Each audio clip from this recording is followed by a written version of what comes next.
Welcome back to my YouTube channel. तो आज की इस वीडियो पर हम लोग चैप्टर नंबर सिटीजनशिप उसका ये वाला टॉपिक से हम लोग स्टार्ट करने वाले हैं, सिटीजनशिप एक्ट 1955। जैसे कि आप लोग फ्रेंड्स जानते हैं कि इससे पहले वाला वीडियो पर मतलब कि पार्ट 1 का वीडियो पर हम इससे पहले वाले जितने भी सारे टॉपिक्स हैं मतलब कि ये टॉपिक तक हम कवर कर चुके हैं।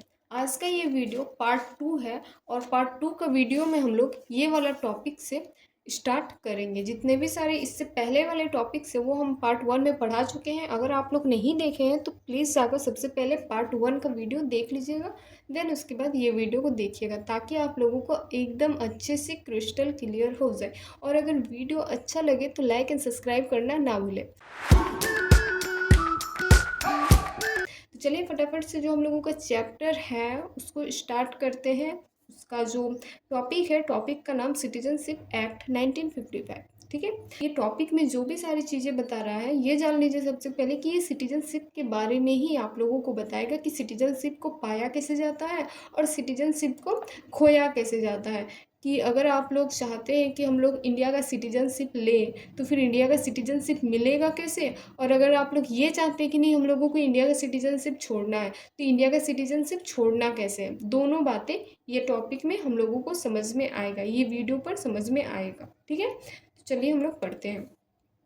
The Citizenship Act 1955 provide for acquisition and loss of citizenship after the commencement of the Constitution। देखिए, हम लोगों का कॉन्स्टिट्यूशन बनने के बाद ही ये जो एक्ट है ना सिटीजनशिप से रिलेटेड, ये एक्ट को ऐड किया गया था कि सिटीजनशिप को हम लोग एक्वायर कैसे कर सकते हैं, मतलब कि अपना कैसे सकते हैं, और सिटीजनशिप को खो कैसे सकते हैं। मतलब कि हम लोगों का जब कॉन्स्टिट्यूशन बना नहीं था तो जाहिर सी बात है भाई ये एक्ट कैसे उसमें ऐड होगा। कॉन्स्टिट्यूशन बनने के बाद ही नहीं ये सारे एक्ट बहुत सारे रूल वगैरह कॉन्स्टिट्यूशन में ऐड होगा। तो हम लोगों का कॉन्स्टिट्यूशन बनने के बाद हम लोगों का सिटीजनशिप का जो एक्ट है ना 1955 जिसमें सिटीजनशिप के बारे में बताया जाता है वो सिटीजनशिप को ऐड किया गया था। और वो सिटीजनशिप में यही लिखा हुआ था कि कैसे हम लोग सिटीजनशिप को प्राप्त करेंगे और कैसे हम लोग सिटीजनशिप को खोएंगे।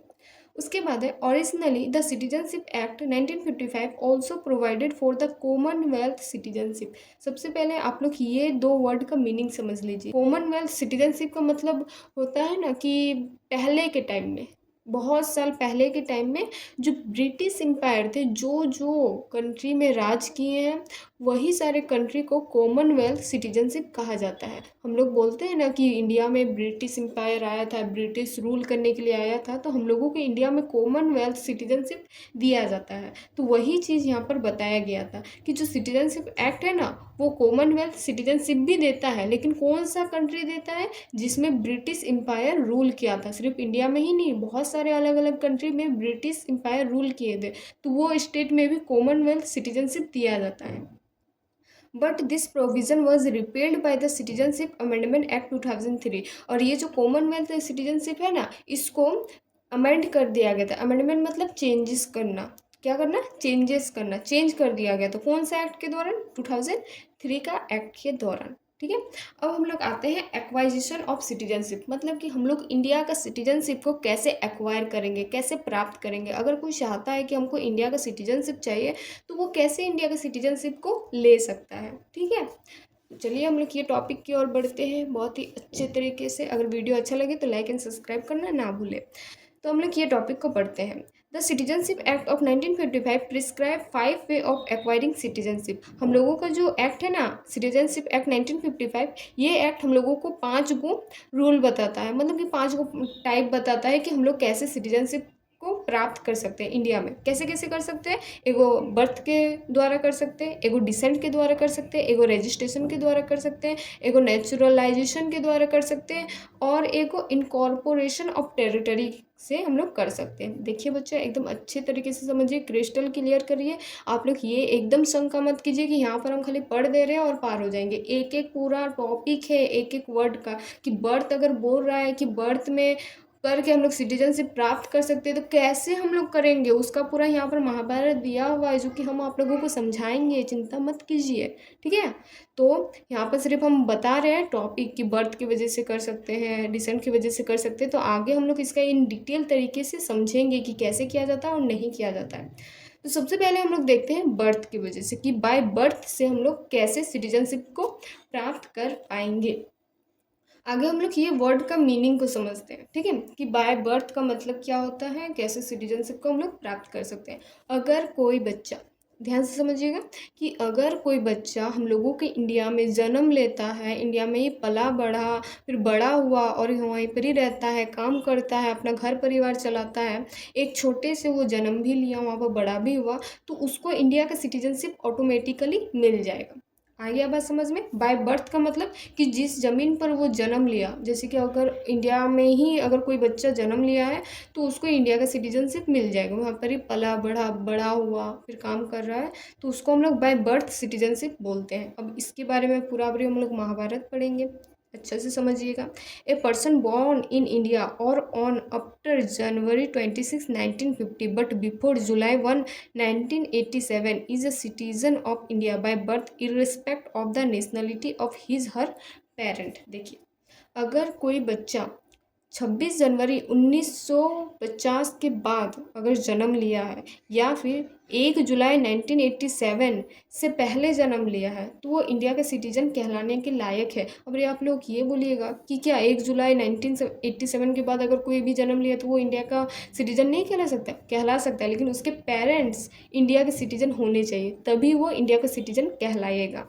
ए person born in India on or after 1 July 1987 but before 3 December 2004 is considered as a citizen of India only if either of his her parent is a citizen of India at the time of his her birth। देखिए यहाँ पर क्या लिखा हुआ है, 1 जुलाई 1987 के बाद 3 दिसंबर 2047 के बाद अगर कोई भी सिटीज़न या कोई भी बच्चा पैदा लिया है, अगर उसके मम्मी पापा इंडिया के ही सिटीजन है तो उसको इंडिया का सिटीजनशिप मिल जाएगा। Further those born in India on or after 3 December 2004 are considered citizen of India only if both of their parents are citizen of India or one of whose parent is a citizen of India and the other is not an illegal migrant at the time of their birth. देखिए यहाँ पर क्या लिखा हुआ है कि 3 December 2004 के बाद अगर कोई भी बच्चा पैदा लेता है, अगर उसके सिटीजन इंडिया के ही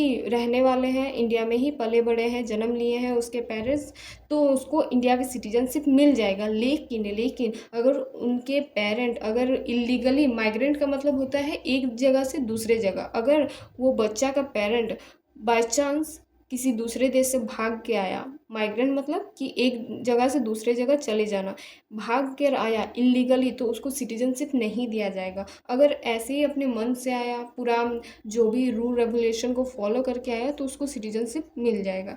the children of foreign diplomats posted in India and enemy aliens can not acquire Indian citizenship by birth. देखिए, अगर किसी के भी पेरेंट्स या फिर कोई भी बच्चा दूसरे कंट्री से हमारे देश भाग कर आते हैं इलीगली, तो उसको एलियन माना जाएगा। और कौन सा एलियन? इनेमी एलियन, मतलब कि दुश्मन एलियन। अब आप लोग पूछेंगे कि एलियन क्या होता है, तो इससे पहले वाले वीडियो पर हम सब समझा चुके हैं कि एलियन मतलब क्या होता है। तो इनेमी एलियन कहा जाएगा, इनेमी एलियन कहा जाएगा तो वो इंडिया का सिटीजनशिप नहीं प्राप्त कर पाएगा। ठीक है, आई एम अगेन सेइंग कि अगर कोई इलीगली दूसरे कंट्री से भाग कर आया है हम लोगों का देश इंडिया में और खोजेगा कि हमको इंडिया का सिटीजनशिप मिल जाए, तो उसको इंडिया का सिटीजनशिप नहीं मिल पाएगा, क्योंकि वो इलीगली आया है और वो इनेमी एलियन कहलाएगा। आ गया बात समझ में। तो ये बर्थ का हम लोगों को पूरा ये डिफाइन करके हम समझा दिए। अब आते हैं हम डिसेंट में, कि भाई डिसेंट का मतलब क्या होता है। ठीक है, डिसेंट का मतलब क्या होता है। सबसे पहले हम ये वर्ड का मीनिंग समझा देते हैं कि डिसेंट का मतलब क्या होता है। देखिए, अगर कोई भी पेरेंट्स वो इंडिया में ही जन्म लिए हैं, इंडिया में ही रहे हैं, लेकिन उनका बच्चा अगर कोई दूसरे कंट्री में जाकर पैदा हो गया तो उसको डिसेंट बोलेंगे। फॉर एग्ज़ाम्पल अगर हम देना चाहें कि अगर ये दो पेरेंट्स हैं, ये इंडिया में ही रहते थे, लेकिन इनका जो बच्चा है, इनका बच्चा दूसरे कंट्री में जाकर पैदा हो गया, तो अभी ये बच्चा को इंडिया का सिटीजनशिप कैसे मिलेगा? तो बाय डिसेंट के द्वारा, पेरेंट्स के द्वारा इसको सिटीजनशिप मिल सकता है। अगर ये बच्चा चाहेगा कि नहीं हमको इंडिया का सिटीजनशिप चाहिए, तो हम कैसे ले सकते हैं? तो पेरेंट्स के द्वारा ये बच्चा तो सिटीजनशिप ले सकता है कि भाई मेरे पेरेंट्स अगर इंडियन सिटीजनशिप हैं तो फिर हम भी इंडिया का सिटीजनशिप लेना चाहते हैं। कुछ रजिस्ट्रेशन वगैरह करना पड़ेगा, लेकिन हो जाएगा। ठीक है, तो वही डिसेंट का मतलब होता है कि पेरेंट्स तो इंडिया का ही सिटीजनशिप लेकर लिए हुए हैं, लेकिन बच्चा जो है वो दूसरे कंट्री में अगर पैदा हो गया तो उसको कैसे सिटीजनशिप मिलेगा, तो बाय पेरेंट्स के द्वारा मिलेगा, उसी का मतलब होता है descent. A person born outside India on or after January 26 1950 but before 10 December 1992 is a citizen of India by descent if his her father was a citizen of India at the time of his her birth. ये जो date सब है ना, इसको ignore कीजिए, जो हम बता रहे हैं, जो आपको बैकग्राउंड समझा रहे हैं उसको सिर्फ समझिए, ठीक है। इसमें वही बता रहा है कि अगर कोई बच्चा इंडिया के बाहर मतलब कि अदर कंट्री में कोई जन्म ले लेता है, और ये बच्चा अगर चाहता है कि नहीं हमको इंडिया का ही सिटीजनशिप चाहिए, तो ये बच्चा को कैसे इंडिया का सिटीजनशिप मिलेगा? थ्रू दी पेरेंट्स की मदद से, क्योंकि उसके पेरेंट्स अगर इंडियन सिटीजनशिप है तो उसको बच्चा को भी मिल जाएगा। वही चीज़ यहाँ पर लिखा हुआ है।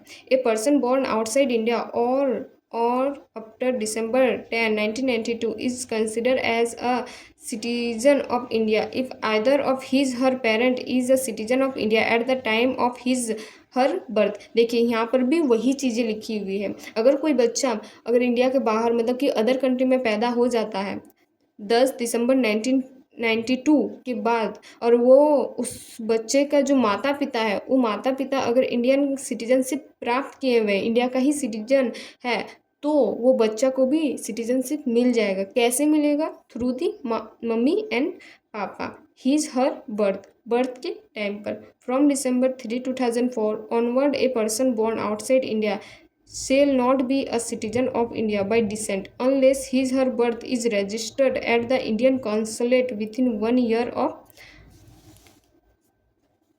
the date of birth or with the permission of this central government। देखिए यहाँ पर कुछ अलग लिखा हुआ है। यहाँ पर क्या लिखा हुआ है कि अगर कोई भी बच्चा 3 दिसंबर 2004 के बाद अगर इंडिया के बाहर जन्म लेता है और उसके मम्मी पापा अगर इंडियन सिटीजनशिप लिए हुए हैं, इंडिया का ही सिटीजन है, लेकिन वो बच्चा को इंडिया का सिटीजन नहीं मिल पाएगा। कब मिलेगा? अगर वो लोग सेंट्रल गवर्नमेंट से, देखिए यहाँ पर लिखा हुआ है कि सेंट्रल गवर्नमेंट से वो लोग जब तक परमिशन नहीं लेगा, कुछ रजिस्ट्रेशन वगैरह नहीं करेगा, तब तक वो बच्चा को कोई भी सिटीजनशिप नहीं मिल पाएगा, मतलब कि इंडिया का सिटीजनशिप नहीं मिल पाएगा। वही यहाँ पर लिखा हुआ है।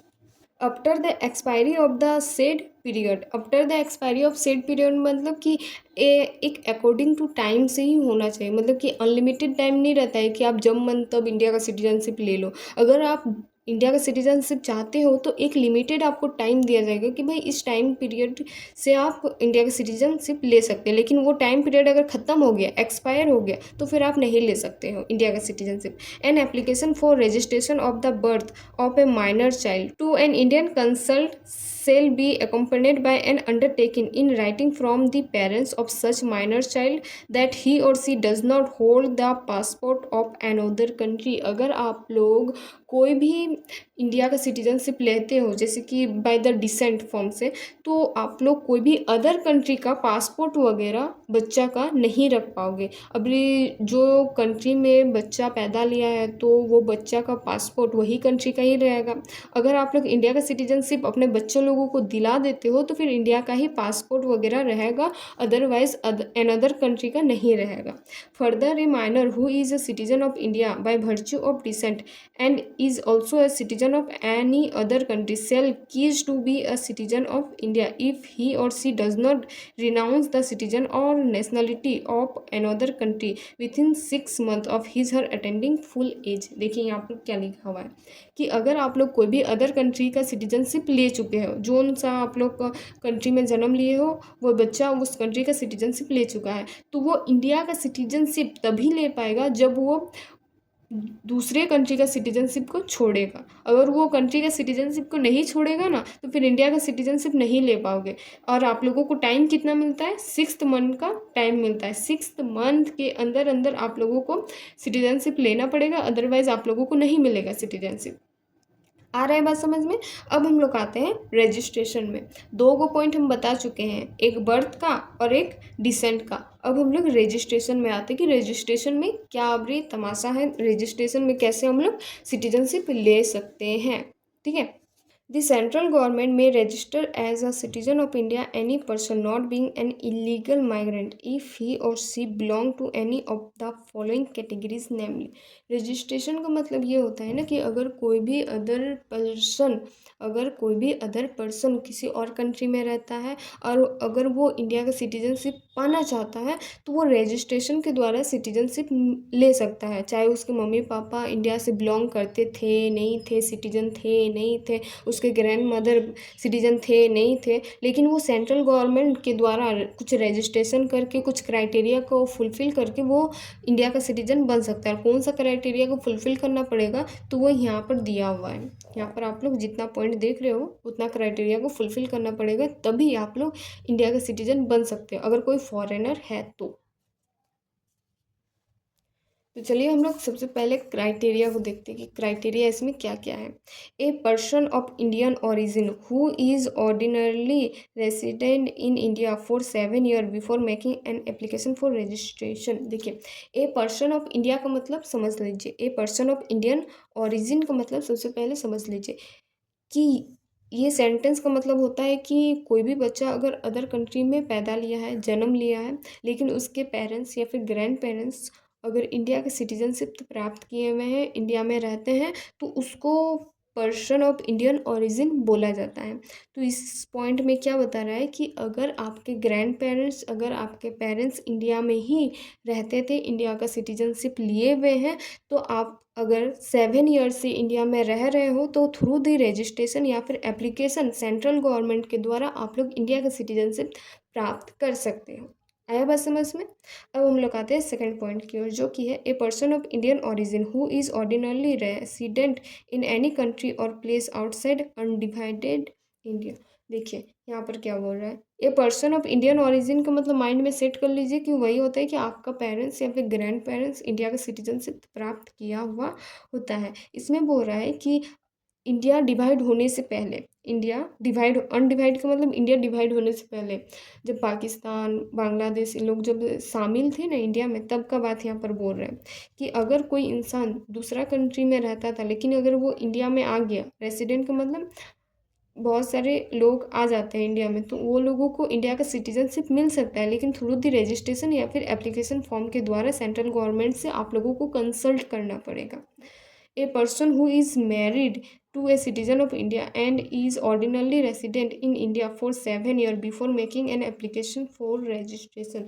देखिए, अगर कोई इंसान है, चाहे वो लड़का हो या लड़की हो, कोई फॉरेनर है, वो इंडिया का किसी भी पर्सन से शादी करता है, चाहे वो लड़का से करे चाहे वो लड़की से करे, और वो 7 साल से इंडिया में ही रह रहा है, तो वो भी बाय द रजिस्ट्रेशन के द्वारा इंडिया का सिटीजनशिप प्राप्त कर सकता है।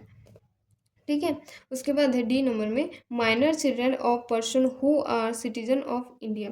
माइनर चिल्ड्रन के लिए भी बाय द रजिस्ट्रेशन के द्वारा आप लोग सिटीजनशिप प्राप्त कर सकते हैं। फिर ई नंबर में है a person of full age and capacity whose parent are registered as citizen of India.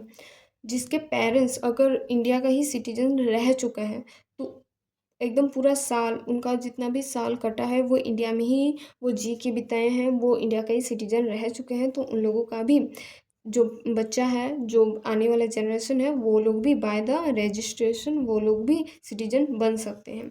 A person of full age and capacity whose or either he her parent was earlier citizen of independent India and is ordinarily resident in India for 12 month immediately before making an application for registration. अगर कोई भी person है वो अपना पूरा जीवन India में ही बिता दिया तो उन लोगों को तो सिटीजनशिप मिलेगा ही, जाहिर सी बात है, लेकिन उन लोगों का जो पेरेंट्स है इंडिया इंडिपेंडेंट इंडिया का मतलब होता है ना कि जब ब्रिटिश हम लोगों के देश से चले गए थे, इंडिपेंडेंट इंडिया का मतलब यही होता है, जब चले गए थे तो 12 मंथ्स के अराउंड आप लोगों को थ्रू द रजिस्ट्रेशन या फिर एप्लीकेशन के द्वारा जो सिटीजनशिप है, जो सिटीजन प्राप्त करता है, वो प्राप्त कर सकते हैं। A person of full age and capacity who has been registered as an overseas citizen of India card holder for 5 years and who is ordinarily resident in India for 12 months before making an application for registration। अगर कोई foreigner है, अगर कोई विदेशी है, तो वो अगर इंडिया में रह रहा है, अगर वो 5 साल से अपना सेवा प्रदान कर रहा है इंडिया में, या फिर 12 महीना से, कितना महीना से, 12 महीना से अगर किसी को भी वो अपना सेवा प्रदान कर रहा है, द एप्लीकेशन और रजिस्ट्रेशन अपना जो भी है सिटीजनशिप वो प्राप्त कर सकता है। A person shall be deemed to be a Indian origin if he or she or either of their parents was born in undivided India or in such order territory which become part of India after the 15 अगस्त 1947। देखिए ये जो सारे point हम यहाँ पर बताए ना, ये सारे पॉइंट्स यही बताता है कि 15 अगस्त से पहले जो भी हुआ था 15 अगस्त के बाद 1947 के बाद जितने भी सारे सिटीजन या तो फॉरेन कंट्री से आए हुए हैं, कोई भी विदेशी लोग आए हुए हैं, अगर वो इंडिया का सिटीजनशिप पाना चाहता है थ्रू द रजिस्ट्रेशन या फिर किसी भी तरह से, तो वो इस सारे पॉइंट को, इस सारे क्राइटेरिया को अगर फुलफिल करता है तो उन लोगों को सिटीजनशिप मिल सकता है। All the above criteria of person must take an oath of allegiance before they are registered as citizen of India. वही चीज़ें लिखे हुए हैं कि अगर आप लोगों को इंडिया का सिटीजनशिप मिलेगा, अगर चाहिए तो ये जितने भी सारे कैटेगरीज है वो फुलफिल करना पड़ेगा। ठीक है, अब हम लोग आते हैं बाय द नेचुरलाइजेशन। अभी नेचुरलाइजेशन को हम लोग समझते हैं कि इसमें किस तरह से हम लोग सिटीजनशिप को प्राप्त कर सकते हैं। तो सबसे पहले हम लोग इस वर्ड का मीनिंग को समझ लेते हैं कि इस वर्ड का मीनिंग क्या है। देखिए, अगर कोई फॉरेनर इंडिया में घूमने के लिए आता है, इंडिया के नेचर को देखता है, इंडिया के लोगों को देखता है, इंडिया में कुछ साल बिताता है, कुछ साल रहता है, अगर वो उसी चीज़ को देखते हुए, उसी सारे माहौल को देखते हुए अगर ये सोचता है कि नहीं हमको इंडिया में ही रहना है, इंडिया में ही बसना है, तो उसको बाय द नेचुरलाइजेशन क्या बोलते हैं सिटीजनशिप बोला जाता है। कि इंडिया का जो भी माहौल है, जो भी सारी चीज़ें हैं, कि फॉरेनर घूमने के लिए आए, उसका नेचर को देखे, उसका नेचुरल सीन को देखे, लोगों को देखे, वहाँ पर जैसा कल्चर है उसको देखे, उसके थ्रू उनके मन में जागा कि नहीं हमको इंडिया का सिटीजनशिप चाहिए, तो वो इंडिया का सिटीजनशिप ले सकता है। लेकिन कुछ क्राइटेरिया को फॉलो करना पड़ेगा। कौन कौन सा क्राइटेरिया को फॉलो करना पड़ेगा, तो ये सारे क्राइटेरिया को दिया हुआ है जो कि हम लोग एक एक बाई एक एक पढ़ेंगे। तो यहाँ पर लिखा हुआ है कि the central government may grant a certificate of naturalization to any person not being an illegal migrant if he or she possesses the following qualification.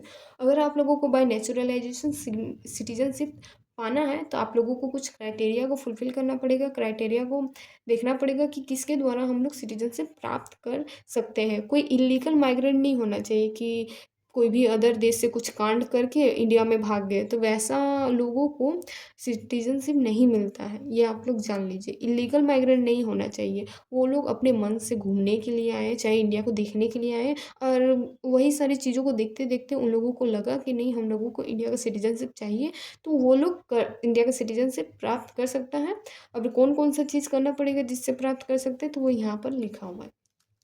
One by one पढ़ते हैं कि क्या होता है। That he she is not a subject or citizen of any country, whereas citizen of India are prevented from becoming subject or citizen of that country by naturalization। अगर कोई भी citizen अगर अदर कंट्री का citizen है और अगर वो चाहता है कि नहीं हमको इंडिया का सिटीजनशिप चाहिए, तो उसको सबसे पहले अपना कंट्री का सिटीजनशिप को छोड़ना पड़ेगा, तब जाकर वो किसी देश का सिटीजनशिप को ले सकता है। That if he she is a citizen of any country that undertaken to renounce the citizenship of that country in the event of their application for India citizenship being accepted। अगर कोई भी country other country से, जिस भी country से लोग आए हुए हैं, अगर वो कंट्री का सिटीजनशिप को जब तक वो इंसान छोड़ेगा नहीं, तब तक इंडिया का सिटीजनशिप को वो लोग एक्सेप्ट नहीं करेंगे।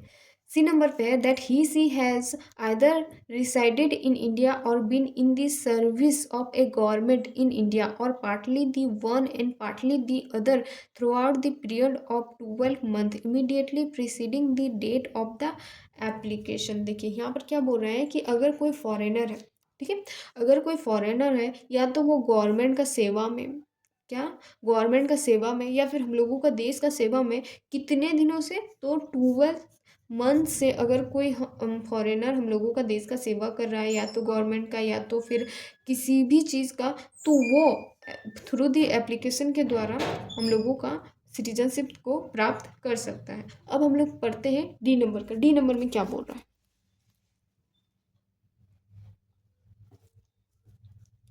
that during the 14 years immediately preceding the said period of 12 month, he either resided in India or been in the service of a government in India, or partly the one and partly the other, for period amounting in the aggregated to not less than 11 years.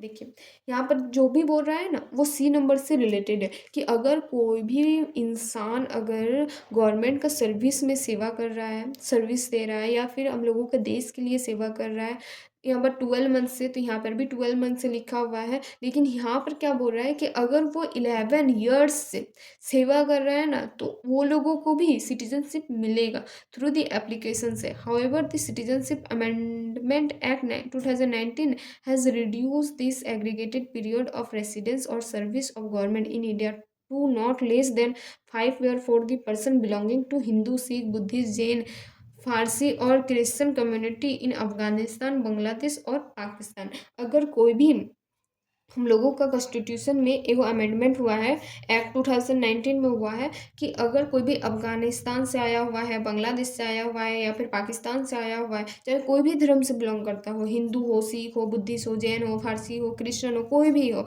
अगर वो 5 साल से हम लोगों का India में रह रहा है तो वो लोगों को भी हम लोगों को मतलब कि देना पड़ेगा सिटीजनशिप थ्रू द एप्लीकेशन, या फिर कुछ क्राइटेरिया को फुलफिल करना पड़ेगा जो कि हम यहाँ पर पढ़ रहे हैं। ठीक है, अब हम लोग आते हैं नेक्स्ट पॉइंट पर, जो कि है हम लोगों का यहाँ पर लिखा हुआ क्या है भाई, देखते हैं आराम से।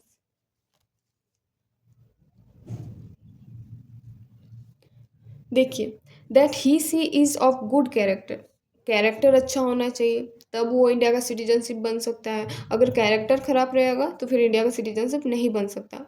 कैरेक्टर मतलब क्या होता है भाई कि हम लोगों का इंडिया का जो भी फंडामेंटल ड्यूटीज़ है उसको एकदम अच्छे से फॉलो करना चाहिए, नेशनल एंथम को अच्छे से रिस्पेक्ट करना चाहिए, हम लोगों को इंडिया का फ्लैग को रिस्पेक्ट करना चाहिए, वो सारी चीज़ें। यहाँ पर क्या एप नंबर पे बोल रहा है, that he she has an adequate knowledge of a language specified in the 18th schedule to the constitution. देखिए, जो भी पर्सन हम लोगों का इंडिया का सिटीजनशिप लेना चाहता है, कोई भी फॉरेनर अगर हम लोगों का इंडिया का सिटीजनशिप लेना चाहता है जो कि दूसरे कंट्री से आया हुआ है, तो उन लोगों को ना हम लोगों का 18th शेड्यूल में कुछ कुछ लैंग्वेज दिया हुआ, कुछ नहीं कम से कम 21-22 को लैंग्वेज दिया हुआ है, उसमें से कुछ आना चाहिए तो ही वो इंडिया का सिटीजनशिप प्राप्त कर पाएगा। अब उसको जो लैंग्वेज आता है हम लोगों को इंडिया में किसी को आता ही नहीं, तो कैसे हम लोगों के साथ मैच करेगा रहेगा, इसीलिए ये क्राइटेरिया को दिया गया है। That is the event of a certificate of naturalization being granted to him her he she intended to reside in India or to enter into or continue in service under a government in India or under an international organization of which India is a member of under a society, company or body of person stabilize in India. देखिए, अगर कोई भी इंसान अगर by the naturalisation अगर वो citizenship को प्राप्त करना चाहता है तो उसको गवर्नमेंट को सर्विस देना पड़ेगा कि वो कैसा सर्विस कर रहा है, साथ ही साथ उसको इंटरनेशनल ऑर्गेनाइजेशन में भी सर्विस देना पड़ेगा और कैसा सोसाइटी में वो रहना चाहता है देखना पड़ेगा कि रह पा रहे कि नहीं पा रहे, कंपनी में वर्क करना पड़ेगा, पर्सन के साथ मिलजुल कर देखना पड़ेगा कि रह पा रहा है कि नहीं पा रहा है, तभी जाकर उन लोगों को सिटीजनशिप मिल सकता है, अदरवाइज नहीं मिल पाएगा। However the government of India may wave all or any of the above condition for naturalization in the case of a person who had rendered distinguished service to in the science, philosophy, art, literature, world peace और human progress. देखिए, हम लोगों का जो government of India है ना वो जितने भी सारे कंडीशन है बाय द नेचुरलाइजेशन उसको तो फुलफिल मांगती है, साथ ही साथ जो भी पर्सन वो बनना चाहता है उसको ना कुछ कुछ सर्वे हो गया ताकि वो जो पर्सन है ना वो इंडिया में रहकर एकदम फ़कीर जैसा ना रहे, वो ह्यूमन को प्रोग्रेस कर सके, मतलब कि खुद अपना एक फ्यूचर बना सके, अच्छे से लाइफ जी सके, इंडिया में रह सके, वैसे सारी चीज़ें। Every naturalize citizen must take an oath of allegiance to the constitution of India. और जो भी सारे सिटीजन अगर बाय द नेचुरलाइजेशन सिटीजनशिप पाना चाहते हैं तो उन लोगों को शपथ दिया जाता है, कुछ कुछ जो कि यहाँ पर नहीं लिखा हुआ है, अगर लिखा हुआ रहता तो हम आप लोगों को बता देते कि क्या क्या शपथ लिया जाता है, क्या क्या दिया जाता है। तो कुछ शपथ लिया जाता है कि जो ड्यूटीज़ है हम लोगों का, फंडामेंटल ड्यूटीज़, उसको फॉलो करना होगा, अच्छे से रहना होगा, भाईचारा को फॉलो करना होगा, सभी के साथ मिलजुल कर रहना होगा, वही सारी चीज़ें ऑथ लिया जाता है। ऑथ का मतलब होता है शपथ लिया जाता है। तो ये सारी जो चीज़ें हैं वो हम लोगों का बाय द नेचुरलाइजेशन वाला सिटीजनशिप के बेसिस पर है। अब हम लोग आते हैं 5th नंबर पर, जो कि है बाय इनकॉर्पोरेशन ऑफ टेरिटरी। अभी इसमें क्या बोल रहा है उसको हम लोग अच्छे से समझते हैं, ठीक है। सबसे पहले ना हम लोग हेडिंग को समझ लेते हैं कि हेडिंग क्या बोलना चाहते हैं। देखिए, हम लोगों का इंडिया में जितने भी सारे लैंड बॉर्डर एरिया है, हम लोगों का इंडिया का जितना भी लैंड बॉर्डर एरिया है ना, इन फ्यूचर में क्या रहेगा नहीं रहेगा हमको भी पता नहीं, लेकिन इससे पहले क्या था ना वो भी पता है, और अभी क्या है वो भी पता है। देखिए, फॉर एग्जांपल हम बताते हैं कि इंडिया का जो पार्ट है ना, वो बहुत सारा जो पार्ट है इंडिया से बाद में आकर मिलके बना।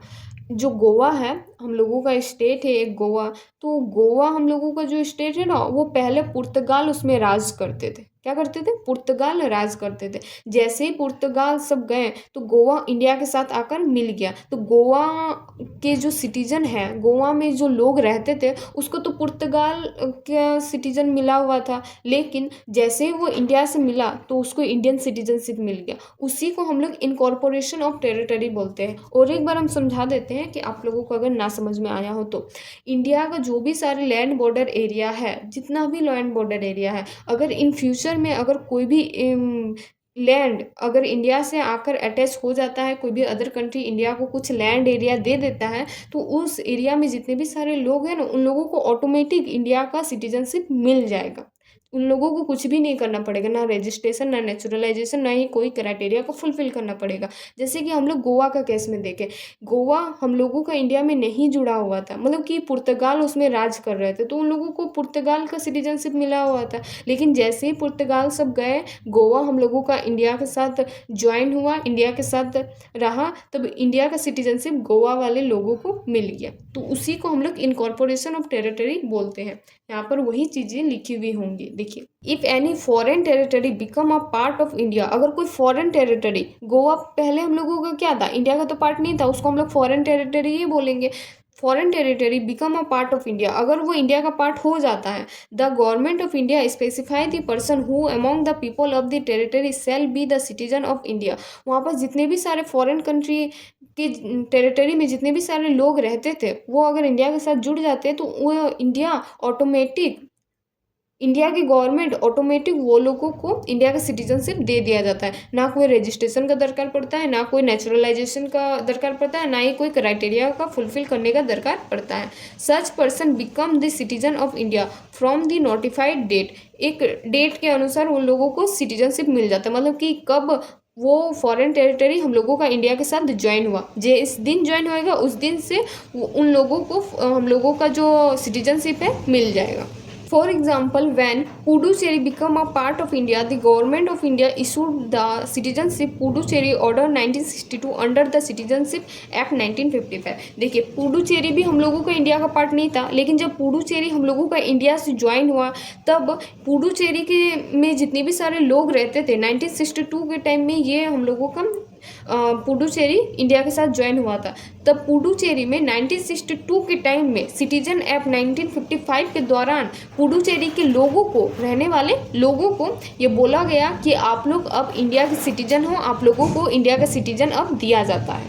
तो चलिए अब हम लोग पढ़ते हैं नेक्स्ट पॉइंट, जो कि है special provision as to citizenship of person covered by Assam accords. देखिए, अब हम लोग असम का कुछ सिटीजनशिप के बारे में देखेंगे, मतलब कि दूसरा देश से आया हुआ व्यक्ति अगर असम में जाकर रहता है तो उसका रहने का क्या प्रोविज़न है, सिटीजनशिप क्या है, मिलने का क्या एक्वायरेंस है, वगैरह सब। ठीक है, तो चलिए देखते हैं। The citizenship amendment act 1985 added the following special provision as to citizenship of person covered by the Assam according which related to the foreign issue. अगर फॉरेन कंट्री से अगर कोई भी व्यक्ति हमारे असम में रहने के लिए आ रहा है, तो उसके लिए हम लोगों का एक सिटीजनशिप अलग से है, जो कि कॉन्स्टिट्यूशन में अमेंडमेंट किया गया है 1985 में। और क्या क्या वैसा स्पेशल प्रोविज़न है जो कि पर्सन को देता है या फिर फुलफिल करता है, या फिर कुछ क्राइटेरिया है, वो सारी चीज़ें अब हम लोग इस टॉपिक में पढ़ने वाले हैं। ठीक है, देखिए सबसे पहले ए नंबर पे है, all person of Indian origin who came to Assam before 1 January 1966 from Bangladesh and who have been ordinarily resident in Assam since the date of their entry into Assam shall be deemed to the citizen of India as from 1 Jan 1966। देखिए यहाँ पर क्या बोल रहा है कि 1 January 1966 के पहले अगर कोई भी व्यक्ति बांग्लादेश से आया है असम में तो उन लोगों को कुछ स्पेशल प्रोविज़न दिया जाएगा सिटीजनशिप के डिमांड के लिए। कब दिया जाएगा? 1 जनवरी 1996 तक। तो उसके लिए कौन कौन सा ऐसा सिटीजनशिप का प्रोविज़न है वो सारे असम का हम लोगों का एक अलग से प्रोविज़न लिखा हुआ है हम लोगों का जो कॉन्स्टिट्यूशन है उसमें, जिसमें हम लोग पढ़े हैं अभी कि अमेंडमेंट किया गया था, मतलब कि चेंजेस कुछ किया गया था 1986 में। इसके बाद इसका जो दूसरा पॉइंट है उसमें क्या बोल रहा है, every person of Indian origin who came to Assam on or after 1 Jan 1966 but before 25 March 1971 from Bangladesh and who has been ordinarily resident in Assam since the date of his her entry to Assam and who has been detected to be a foreign cell registered himself. देखिए अभी कोई व्यक्ति कब 1 Jan 1966 के पहले आया हुआ है या फिर 25 मार्च 1971 से पहले आया हुआ है, कहाँ से? बांग्लादेश से आया हुआ है असम में रहने के लिए, तो वो ऐसा सिटीजन को कुछ सिटीजनशिप पाने के लिए अपने आप को रजिस्टर्ड करना पड़ेगा, मतलब कि गवर्नमेंट की तरफ से कुछ रजिस्ट्रेशन का रूल होता है उसको करना पड़ेगा फॉरेन व्यक्ति को अपना सिटीजनशिप पाने के लिए। Such registered person shall be deemed to be a citizen of India. अगर आप लोग रजिस्ट्रेशन कर लेते हो तो वो आप लोगों का सिटीजनशिप मिल जाएगा, citizenship of India for all purposes as from the date of expiry of a period of 10 year from the date of detection as a foreigner. देखिए एक टाइम का लिमिट होता है कि आप लोगों को इस टाइम तक अपना रजिस्ट्रेशन कर लेना है अपना सिटीजनशिप पाने के लिए। अगर वो डेट या फिर जो भी टाइम आप लोगों को मिलता है रजिस्ट्रेशन के लिए वो आप लोगों का अगर चला जाएगा तो उसका एक्सपायरी बोला जाता है, तो ऐसा में आप लोगों को सिटीजनशिप नहीं मिला जाएगा। But in the intervening period of 10 year he she shall have the same right and obligation as a citizen of India excepting the right to vote. लेकिन वैसा इंसान को सिटीजनशिप का कुछ कुछ रूल प्रोविज़न वगैरह दिया जाएगा लेकिन वोट देने का अधिकार नहीं दिया जाएगा। आया बात समझ में? अब हम लोग आते हैं नेक्स्ट पॉइंट पर जो कि है हम लोगों का special provision as to citizenship of person migrated from Afghanistan Bangladesh और पाकिस्तान। इस टॉपिक में क्या लिखा हुआ है सबसे पहले हम लोग वो उसको समझते हैं, ठीक है। इस टॉपिक में लिखा हुआ है कि अगर कोई भी व्यक्ति या कोई भी पर्सन अफगानिस्तान से बांग्लादेश से और पाकिस्तान से हमारे इंडिया में आया हुआ है तो उन लोगों को क्या प्रोविज़न मिलते हैं सिटीजनशिप को पाने के लिए, ठीक है। तो सबसे पहले हम लोग इसका देखते हैं क्या लिखा हुआ है। द सिटीजनशिप अमेंडमेंट एक्ट 2019, जो सिटीजनशिप था ना उसको कुछ अमेंडमेंट किया गया था, मतलब कि चेंजेस किया गया था। कब किया गया था? एक्ट 2019 में ऐड किया गया था। The following special provision as to citizenship of migrant belong to Hindu, Sikh, Buddhist, Jain, फारसी और Christian community from Afghanistan Bangladesh और पाकिस्तान। देखिए अफगानिस्तान से बांग्लादेश से और कुछ पाकिस्तान से सिख बुद्धिस्ट जैन फारसी क्रिश्चियन जो भी सारे लोग आए हुए हैं, माइग्रेंट मतलब एक जगह से दूसरे जगह जाना, तो हमारे देश आए हुए हैं उन लोगों के लिए कुछ स्पेशल प्रोविज़न दिया जाता है। वो इंटर किए थे India or on before December 31 दिसंबर 2014 के बाद अगर कोई आया है तो उन लोगों के लिए एक स्पेशल प्रोविज़न दिया जाता है। And who have been expected from the adverse panel consequences of the passport entry into India act 1920 and the foreigner act 1946। ये फॉरेनर एक्ट के दौरान अगर कोई भी फॉरेनर हमारे इंडिया में आता है तो उसको एंट्री मिलने के लिए, मतलब कि एंट्री प्राप्त करने के लिए सबसे पहले उसको पासपोर्ट दिखाना पड़ेगा। क्या दिखाना पड़ेगा? पासपोर्ट दिखाना पड़ेगा। यहाँ पर कुछ क्राइटेरिया दिया हुआ है तो उस क्राइटेरिया पर हम लोग चर्चा करते हैं कि इसमें क्या क्राइटेरिया दिया हुआ है, ठीक है। तो यहाँ पर टोटल 3 क्राइटेरिया के बारे में दिया हुआ है, ए बी एंड सी। तो सबसे पहले ए वाला हम लोग देखते हैं। The central government may grant certificate of registration or certificate of naturalization to such a person on the fulfillment of the specified condition for registration or qualification for naturalization।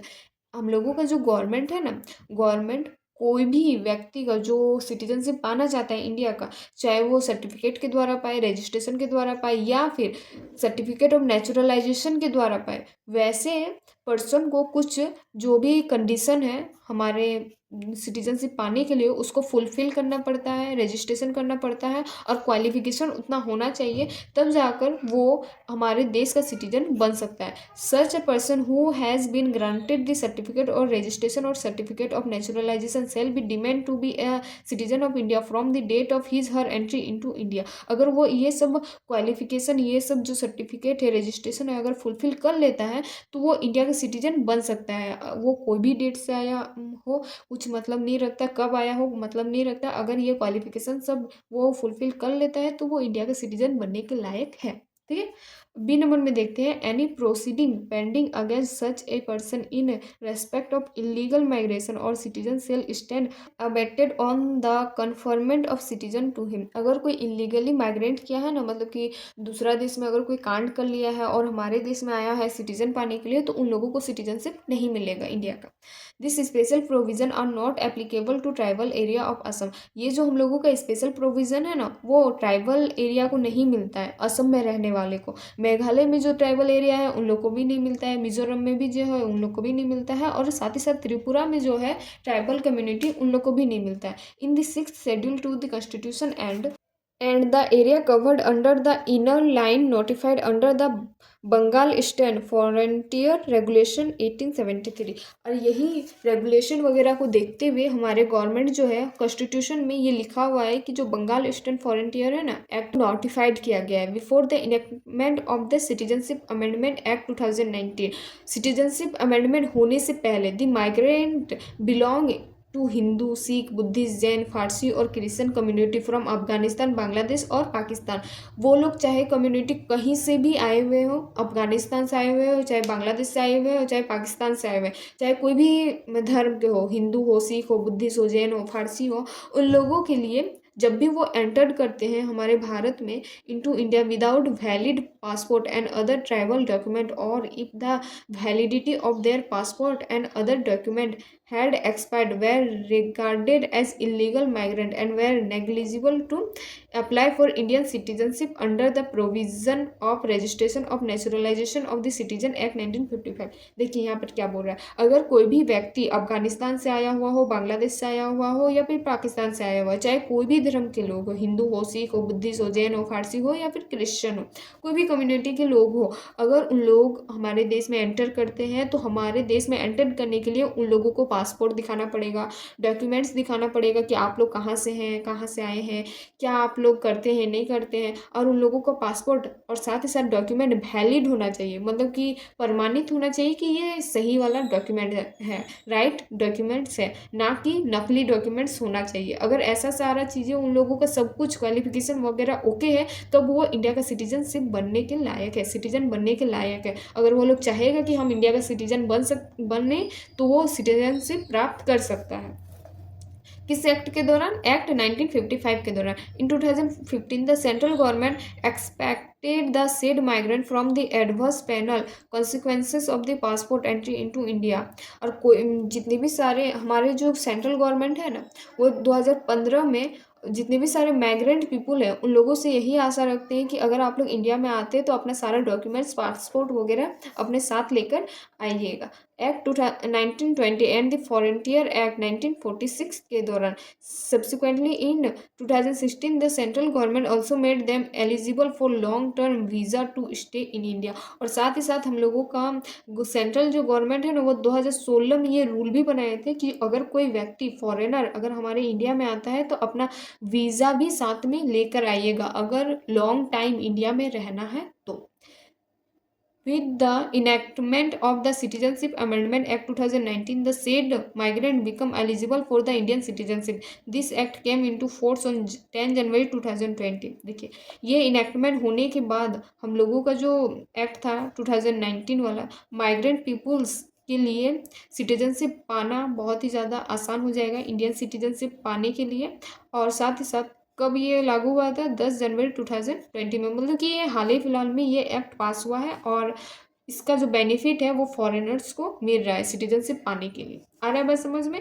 अब हम लोग आते हैं लॉस ऑफ सिटीजनशिप। हम लोग तो बहुत सारा देख लिए हैं कि सिटीजनशिप कैसे प्राप्त करना है, कैसे प्राप्त किया जाता है। अब कुछ हम लोग लॉस भी देख लेते हैं कि हम लोगों का जो सिटीजनशिप है, इंडियन सिटीजनशिप, वो लॉस कैसे होता है, मतलब कि हम लोग छोड़ते कैसे हैं या फिर कैसे छूट जाता है। आया बात समझ में? अब हम लोग ये देखते हैं टॉपिक।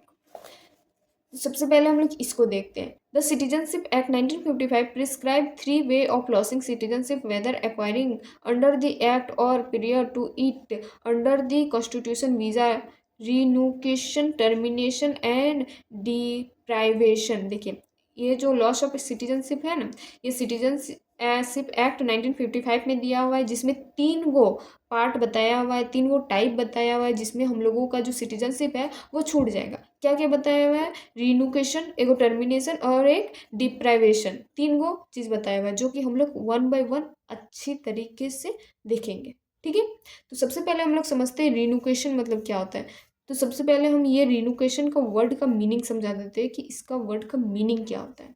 रिनोवेशन मतलब क्या होता है कि अपनी मर्जी से अपना सिटीजनशिप को छोड़ देना। मतलब कि अगर हम लोग इंडिया में रहते हैं, कोई भी व्यक्ति अगर इंडिया में रहता है और उसको मन कर रहा है कि नहीं हमको इंडिया में नहीं रहना है, अब हम दूसरा कंट्री जाएंगे, तो अपने मर्जी से वो इंडिया का सिटीजनशिप को छोड़ देना, उसी को हम लोग बोलते हैं बाय रिनोकेशन, मतलब कि loss of citizen.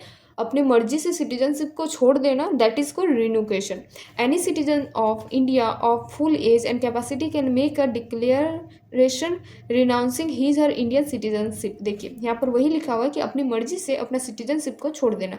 Upon the registration of that declaration that person ceases to be a citizen of India. Ceases मतलब छोड़ देना। However if such declaration is made during a war in which India is engaged in registration shall be withheld by the central government. अगर India किसी war में फंस गया है या फिर इंडिया में बहुत ही ज़्यादा गरीबी आ गया है, फिर या फिर इंडिया का कंडीशन ठीक नहीं लग रहा है वो इंसान को, तो वो अपनी मर्जी से छोड़ सकता है। Further when a person renounce his her Indian citizenship every minor child of that person also loses Indian citizenship. उनका जो भी बच्चा वगैरह है उन लोगों का भी सिटीजनशिप छूट सकता है। However when such a child attain that age of 18 he she may with 1 year resume Indian citizenship. चाहे उन लोगों का 1 ईयर ही क्यों ना हो गया हो सिटीजनशिप को पाया हुआ हो, तो वही चीज़ को देखते हुए बाय रिनाउंकेशन वाला सिटीजनशिप को दिया गया है कि आप लोग लॉस कैसे कर सकते हो। अब हम लोग देखते हैं कौन सा सिटीजनशिप, दूसरा नंबर वाला, कि टर्मिनेशन वाला कैसे होता है। Loss of citizenship by the termination कैसे होता है। देखो सबसे पहले ये वर्ड का मीनिंग हम लोग समझते हैं कि ये वर्ड का मीनिंग क्या होता है। टर्मिनेशन का मतलब होता है ना कि किसी कारणवश आपका सिटीजनशिप छूट जाता है। अब किसी कारणवश कैसे छूट जाएगा भाई?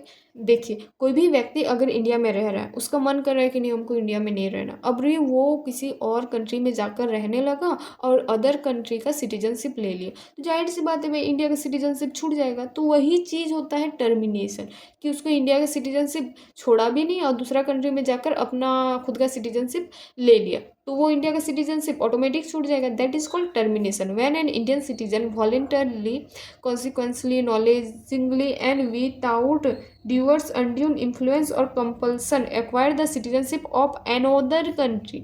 कोई भी अनोदर कंट्री का वो सिटीजनशिप ले लेता है तो फिर वो जिस कंट्री में पहले रहता था वो कंट्री का सिटीजनशिप ऑटोमेटिक छूट जाएगा। His her Indian citizenship automatically terminate. Terminate मतलब छूट जाना। This provision, however, does not apply during a war in which India is engaged। और ये जो प्रोविज़न है ये कब अप्लाई नहीं होता है? जब इंडिया वॉर के टाइम इंगेज्ड रहता है। आया बात समझ में? अब हम लोग पढ़ते हैं तीसरा नंबर वाला लॉस ऑफ सिटीजनशिप। देखिए बाय डिप्राइवेशन। देखिए बाय डिप्राइवेशन मतलब अब क्या होता है, सबसे पहले ये वर्ड का मीनिंग समझ लेते हैं। डिप्राइवेशन मतलब क्या होता है कि गवर्नमेंट आपका सिटीजनशिप छीन लेती है। क्या होता है? गवर्नमेंट आपका सिटीजनशिप छीन लेती है। It is a compulsory termination of Indian citizenship by the central government. अगर कोई भी व्यक्ति, मान लेते फॉर एग्जांपल कोई भी व्यक्ति इंडिया में रहता है और वो फंडामेंटल ड्यूटीज़ को फॉलो नहीं कर रहा है, नेशनल एंथम को वो सम्मान नहीं दे रहा है, रिस्पेक्ट नहीं दे रहा है, नेशनल फ्लैग को वो रिस्पेक्ट नहीं दे रहा है, तो वो गवर्नमेंट उसका जो सिटीजनशिप है वो छीन लेगी। दैट इज़ को डिप्राइवेशन, इसी को डिप्राइवेशन बोलते हैं, लॉस ऑफ सिटीजनशिप। इसका कुछ पॉइंट्स दिया हुआ है जो कि हम लोग यहाँ पर समझते हैं। The citizen has obtain the citizenship by fraud, कोई भी व्यक्ति हो सकता है, वो फ्रॉड के माध्यम से अगर सिटीजनशिप प्राप्त किया है तो सेंट्रल गवर्नमेंट उसका सिटीजनशिप छीन लेगी। दूसरा नंबर पे, the citizen has shown disloyalty to the constitution of India, कोई भी व्यक्ति, कोई भी सिटीजन अगर हम लोगों का कॉन्स्टिट्यूशन को डिसलॉयलिटी का मतलब अनादर अगर कोई करता है तो गवर्नमेंट उसका सिटीजनशिप छीन लेगी। The citizen has unlawfully trade और communicated with the enemy during a war, अगर कोई भी व्यक्ति, हम लोगों का देश में रहने वाला कोई भी व्यक्ति अगर वॉर के टाइम पे अपना दुश्मन का साथ दे रहा है तो गवर्नमेंट उसका सिटीजनशिप छीन लेगी। फिर है डी नंबर पर, the citizen has within 5 year after registration और naturalisation been imprisoned in any country for 2 years, अगर कोई भी व्यक्ति अगर इंडिया का सिटीजनशिप ले लिया, फॉर एग्जांपल इंडिया में कोई व्यक्ति रह रहा है, ठीक है, उसको इंडिया में पसंद नहीं आ रहा है, इसीलिए वो दूसरा कंट्री चल गया, दूसरा कंट्री में रहने लगा, तो वहाँ पर अगर इंडिया में 2 साल से ज़्यादा अगर वो नहीं रह रहा है ना तो गवर्नमेंट उसका सिटीजनशिप छीन लेगी। वही ये पॉइंट में बता रहा है। ई नंबर पर क्या है कि the citizen has been ordinarily registered out of India for 7 year continuously, अगर कोई भी सिटीज़न इंडिया में ही 7 ईयर्स से ज़्यादा अगर बाहर में रह रहा है तो उन लोगों का भी सिटीजनशिप ले लेगी। कॉन्टीन्यूसली मतलब क्या होता है कि लगातार रहना, और इसमें लगातार नहीं रहेगा, कभी कभार आएगा भी, तो इसमें भी सेंट्रल गवर्नमेंट सिटीजन ले लेगी और इसमें भी ले लेगी। तो अभी जो भी सारी चीज़ें हैं उसको हम यहाँ तक ही सीमित रखते हैं। उसके बाद जितने भी सारे टॉपिक्स हैं जैसे कि ओवरसीज सिटीजनशिप ऑफ इंडिया, ये अब हम लोग नेक्स्ट पार्ट में पढ़ेंगे। अभी ये वीडियो को हम यहाँ तक ही रखते हैं। अगर ये वीडियो अच्छा लगे तो प्लीज़ लाइक एंड सब्सक्राइब करना ना भूलें। अब हम लोग मिलते हैं नेक्स्ट वीडियो पर, तब तक के लिए टाटा बाय बाय।